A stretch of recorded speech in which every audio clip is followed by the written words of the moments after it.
इस दुनिया पर इंसान अपना राज कैसे कायम कर पाया? कैसे अफ्रीका के जंगलों से निकला एक दोपाया दुनिया भर में फैल गया? इन सवालों का जितना भी लंबा जवाब लिखा जाएगा, उसके केंद्र में एक शब्द जरूर आएगा, जीवटता। इंसान की खूबी है कि कैसे भी हालात हों वो खुद को ढाल ही लेता है, मुश्किलों में समरसता ढूंढ लेता है, बना लेता है। इसलिए युद्ध के दौरान भी बनाए जाते हैं घर और पैदा होते हैं बच्चे। लेकिन इंसान की इसी प्रवृत्ति में एक बुराई भी छिपी है, और वो बुराई है हमारी असंवेदनशीलता। इसलिए अपने ही देश में 2 महीने से चल रही एक भीषण त्रासदी को भी हम महज राजनीतिक अपडेट्स के लिए देखने लगे हैं। कौन सीएम बनेगा, किसने इस्तीफा दिया, विपक्ष का कौन सा नेता गया, सरकार का कौन सा मंत्री नहीं गया। मणिपुर की खबरें अब बस इन्हीं हेडलाइंस तक सीमित होती जा रही हैं। बहरहाल अपने हिस्से इतिहास है, हम और आप मणिपुर भूले नहीं। इसलिए आज तारीख में बात करेंगे इस सुंदर से नाम वाले सुंदर से राज्य के अतीत की।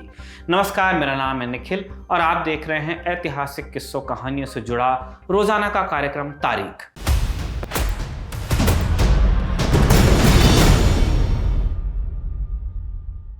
एक डिस्क्लेमर यहाँ जोड़ना जरूरी है कि पूरी सावधानी के बावजूद यदि किसी नाम के उच्चारण में हमसे गलती हो तो उसके लिए हम अग्रिम माफी मांगते हैं। अब आगे बढ़ते हैं।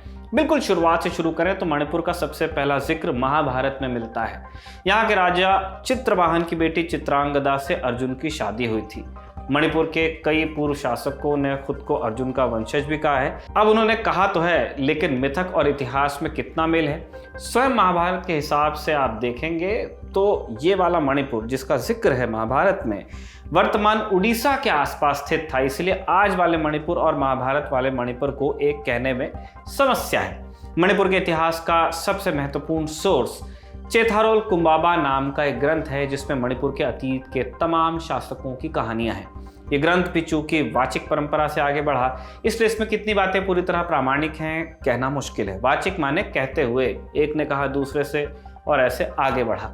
इस ग्रंथ के हिसाब से ऐतिहासिक समय में मणिपुर के कई कबीलों के बीच लड़ाई हुई, जिसमें निंगथेउजा कबीले की जीत हुई और उन्होंने एक साम्राज्य की स्थापना की। इसी कबीले से मणिपुर के पहले राजा हुए नोंगद लेरेन पाखंबा। इन राजा के दौरान मणिपुर में एक धर्म की शुरुआत हुई जिसे सनमाही धर्म या सनमाहिज्म कहा जाता है। इस धर्म के अपने ग्रंथ थे, अपने रीति रिवाज थे और अपने देवता भी थे।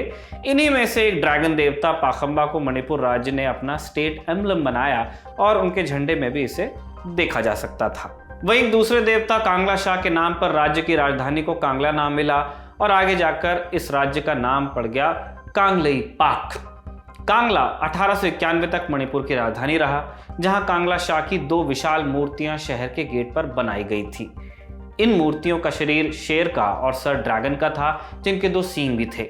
मणिपुर के लोग मानते थे कि ये मूर्तियां उनके राज्य की रक्षा करती हैं और इन मूर्तियों से जुड़ा एक दिलचस्प किस्सा भी है। ये बात है 22 मार्च 1891 की। संधि के लिए मणिपुर पहुंचे 5 ब्रिटिश ऑफिसर्स को पकड़कर इन मूर्तियों के नीचे मार डाला गया। ब्रिटिश सोर्सेस के अनुसार ये एक प्रकार की नर बलि थी। इस बात से गुस्साई ब्रिटिश फौज ने कांगला पर हमला किया और दोनों मूर्तियों को डायनामाइट से डेटोनेट कर दिया, उड़ा दिया। भारत की आज़ादी के बाद इन मूर्तियों को दोबारा बनवाया गया और साल 2023 में भी ये ज्यों की त्यों मौजूद हैं। मणिपुर की तरह भारत में ऐसी तमाम रियासतें और साम्राज्य रहे हैं जिनकी अपनी बड़ी ही दिलचस्प कहानियां हैं। अशोक की धरती कलिंग साम्राज्य की कहानी अगर आप सुनना चाहते हैं तो एक ऑडियो बुक का नाम सुनिए, द ट्रुथ बिहाइंड कलिंग्स नाम की ये ऑडियो बुक आपको मिल जाएगी कुकू एफएम ऐप पर। इंडिया के सबसे बड़े ऑडियो शो प्लेटफॉर्म्स में से एक, जिस पर 15 लाख एक्टिव हिंदी सब्सक्राइबर्स का भरोसा है। हर महीने 4000 घंटे का कंटेंट जोड़ा जा रहा है और साल 2023 में हर महीने लोग 45 लाख घंटे कुकू एफएम का कंटेंट सुनते हैं। कुकू एफएम ऐप पर आपको मिल जाएंगे 10,000 से भी ज़्यादा ऑडियो बुक्स और ये आपके लिए लाया है एक स्पेशल ऑफर। महीनावार मंथली सब्सक्रिप्शन लेने पर पहले महीने आपको मिलेगी 50% की छूट, यानी जो 99 रुपये का सब्सक्रिप्शन है आपको 49 रुपये में मिल जाएगा। 99 का बन जाएगा 49। इसके लिए आपको यूज़ करना है एक coupon code LT50। Kuku FM app download करने के लिए आप स्क्रीन पर दिखाई दे रहा QR कोड स्कैन कर सकते हैं या बाकी जानकारी के लिए डिस्क्रिप्शन में जो लिंक दिया है उसका सहारा ले सकते हैं। बहरहाल आप जानते हैं कि कांगलेई पाक राज का आगे क्या हुआ। इतिहास में अलग अलग समय में मणिपुर को अलग अलग नाम से बुलाया गया। यहाँ के लोगों के लिए इसका नाम कांगलेइपाक था, तो बर्मा के लोग इसे कथे कहते थे, जबकि असम के लोग मोगली नाम से बुलाते थे। कहीं कहीं मणिपुर का नाम मिकली, मैत्रबाक, कनलेम्पू और पोंथोक्लम भी पढ़ने और सुनने को मिलता है। नाम जो भी हो, मणिपुर 17वीं सदी में उत्तर पूर्व के सबसे ताकतवर राज्यों में से एक हुआ करता था। तब यहाँ के राजा हुआ करते थे खागेम्बा। इन्हें एक और नाम से जाना जाता था, कॉन्करर ऑफ द चाइनीज। 1631 में जब चीन की तरफ से मिंग वंश के राजा चोंगझेन ने भारतीय उपमहाद्वीप पर हमला किया तो बर्मा जीतने के बाद वो सीधे मणिपुर की ओर बढ़ा। खागेम्बा ने न सिर्फ चीनी फौज को हराया बल्कि चीनी सैनिक को युद्धबंदी बनाकर अपने यहाँ पुलों का निर्माण कार्य भी करवा लिया। उनसे ईंटें बनवाई, जिन्हें चीनी लोग चेक कहकर बुलाते थे। 21वीं सदी में भी मणिपुर में ईंट को चेक ही बोलते हैं। खागेम्बा के शासन की एक खासियत ये भी थी कि इन्हीं के दौर में मणिपुर में मुसलमानों का भी आगमन हुआ। इनके एक भाई हुआ करते थे शालुंगबा ने खागेम्बा के खिलाफ विद्रोह करते हुए बंगाल के मुस्लिम शासकों से हाथ मिला लिया और कांगलेइपाक यानी मणिपुर पर हमला कर दिया। इस युद्ध में उसकी हार हुई, लेकिन कई मुसलमान सैनिकों को युद्धबंदी बनाकर मणिपुर में ही रख लिया गया। ये लोग मजदूरी का काम करते थे और यही आगे जाकर मैतेई पंगाल कहलाए। खागेम्बा के शासन की एक और बात जो नोट करने लायक है वो ये कि इनके दौर में मणिपुर में पोलो के खेल को खूब बढ़ावा मिला। हालांकि पोलो यहाँ कई सदियों से खेला जाता रहा है और कई इतिहासकार मानते हैं पोलो की शुरुआत मणिपुर से ही हुई। खागेम्बा के दौर में पोलो में जो बदलाव हुआ वही आगे जाकर मॉडर्न पोलो खेल का स्वरूप बना। अब सवाल ये कि कांगलेइपाक का नाम मणिपुर कैसे हुआ। मणिपुर की कहानी शुरू होती है 18वीं सदी की शुरुआत में इस नाम की। इस दौर में कांगलेइपाक में एक राजा हुए जिनका नाम था गरीब नवाज। इनका असली नाम पामहेइबा था और ये मैतेई कुनबे से आते थे। गरीब नवाज के राज्यकाल को मणिपुर के इतिहास का सबसे निर्णायक काल माना जाता है, क्योंकि इन्हीं गरीब नवाज के दौर में कांगलेइपाक का नाम मणिपुर पड़ा। मणिपुर क्यों? उसके लिए कहानी यूं है कि पामहेइबा से पहले मणिपुर के राजा हुआ करते थे चराइरोंगबा। अब जो पामहेइबा थे इनकी सबसे छोटी रानी मतलब चराइरोंगबा की सबसे छोटी रानी नंगशेल छाइबी के बेटे थे। पामहेइबा की पैदाइश के वक्त सत्ता को लेकर खींचतान चल रही थी, बल्कि मणिपुरी इतिहास के कुछ सोर्सेस के अनुसार राज दरबार में ऐसी प्रथा भी चलती थी कि सबसे बड़े बेटे के अलावा सभी बेटों को मरवा दिया जाता था ताकि कुर्सी को लेकर आगे लड़ाई न हो। इसमें कितनी सच्चाई है ये पक्का नहीं कहा जा सकता, क्योंकि मणिपुर के इतिहास की अधिकतर बातें, जैसा हमने पहले भी कहा, वाचिक परंपरा से आगे बढ़ी हैं। मैंने आपको बताया, आपने अगले को बताया। प्रोफेशनल लोग ही थे वाचिक परंपरा को भी बरकरार रखने वाले, लेकिन फिर भी कहने और सुनकर दोबारा किसी और को बताने में कुछ चीज़ें जुड़ और घट जाती हैं। मणिपुर में ब्रिटिश सरकार के पॉलिटिकल एजेंट रहे डॉक्टर आर ब्राउन के अनुसार पामहेइबा जब 4 साल के थे उनके पिता की सबसे बड़ी रानी ने उन्हें मरवाने के लिए गुप्तचरों को उनके पीछे भेजा। पामहेइबा के नाना उन्हें लेकर पहाड़ों में छुप गए। बाद में जब चराइरोंगबा को उनके जीवित होने का पता चला, वो पामहेइबा को वापस लाए और उन्हें युवराज घोषित किया। साल 1709 में पामहेइबा को राज्य की गद्दी मिली। पामहेइबा का अधिकतर जीवन अपने पड़ोसी राज्य बर्मा से युद्ध में बीता।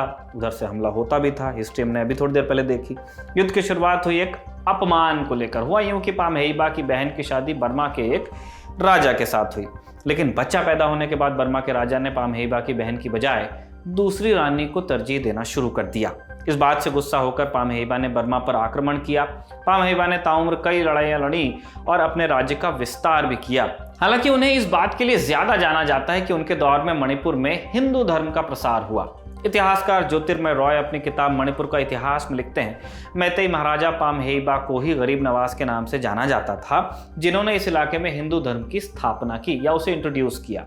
हिंदू धर्म मणिपुर कैसे पहुंचा, इसका सबसे पुराना जिक्र 15वीं शताब्दी में मिलता है, जब 1470 में मणिपुर के राजा क्यांबा को बर्मा के एक राजा ने भगवान विष्णु की एक छोटी सी मूर्ति भेंट की। राजा क्यांबा ने विष्णुपुर नाम की एक जगह पर इस मूर्ति का एक मंदिर बनवाया। महाराजा चराइरोंगबा के दौर में भी हिंदू धर्म को मणिपुर में खूब बढ़ावा मिला, लेकिन ये ज्यादातर लोगों का धर्म बना राजा पामहेइबा के दौर में, जिन्होंने इसे राजधर्म का दर्जा दे दिया। उन्होंने खुद भी हिंदू धर्म अपना लिया। पामहेइबा के हिंदू धर्म अपनाने का किस्सा कुछ यूं है कि गौड़िया वैष्णव धर्म के 2 प्रचारक शांतिदास अधिकारी और गुरु गोपाल दास मणिपुर पहुंचे। उन्होंने पामहेइबा को हिंदू धर्म अपनाने के लिए मनाया। शांतिदास अधिकारी के कहने पर ही कांगलेइपाक का नाम मणिपुर रखा गया और धीरे धीरे जनता के बड़े हिस्से में हिंदू धर्म भी फैला।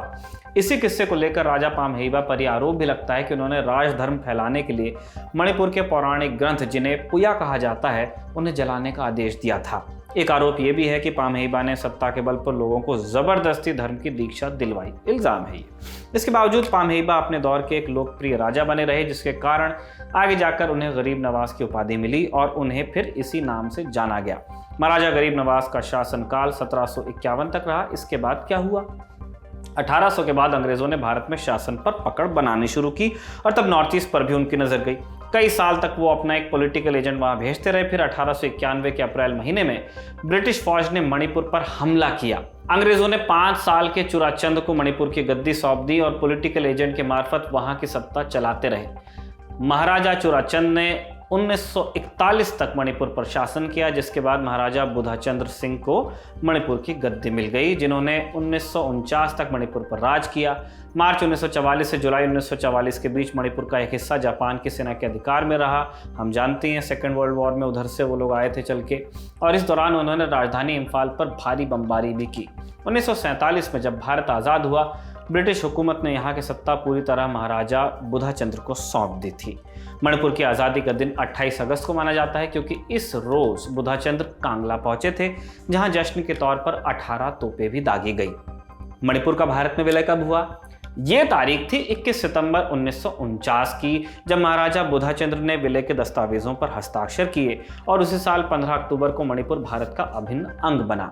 1956 से लेकर 1972 तक मणिपुर यूटी था, यानी केंद्र शासित राज्य, और 21 जनवरी 1972 को इसे एक पूर्ण राज्य का दर्जा मिला। मणिपुर के भारत में विलय होने के बाद भी अलगाववाद का एक लंबा दौर चला। 70 और 80 के दशक में यहाँ कई चरमपंथी संगठन उभरे। इन चरमपंथी संगठनों में आपस में संघर्ष भी हुआ। मणिपुर के बीच चल रहे वर्तमान संघर्ष के बीच भी इसी दौर में पड़े। इन सब का लेखा जोखा आप ललन टॉप पर लगातार पेश की जा रही ground reports, the Lalan top show और बाकी रिपोर्ट्स में देख सकते हैं। उन सब के लिंक हम आपको डिस्क्रिप्शन में दे रहे हैं। डिस्क्रिप्शन में ही आपको मिलेगा कोको एफएम ऐप का लिंक भी, जहां आप इतिहास से जुड़ी ऐसी सैकड़ों किताबें सुन सकते हैं। फिलहाल आज के लिए तारीख का ये शानदार एपिसोड यहीं पे समाप्त किया जाता है, जिसे कमल ने लिखा और जतिन ने रिकॉर्ड किया। आप देखते रहिए द ललन टॉप।